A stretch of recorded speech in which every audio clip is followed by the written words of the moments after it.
Hi guys, welcome to the Setting Info channel. Today I have Samsung Galaxy A30S and I want to show you how to change audio balance on this device.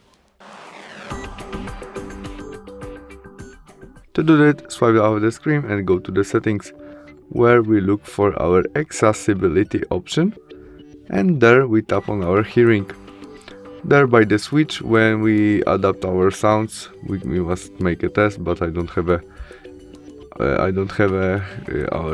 my because you need two headphones to do that, but I don't have it. I can do that but when you do that, you must only swipe up the screen to the left, to the right, or to the middle to change your audio balance. Thanks for watching. Bye.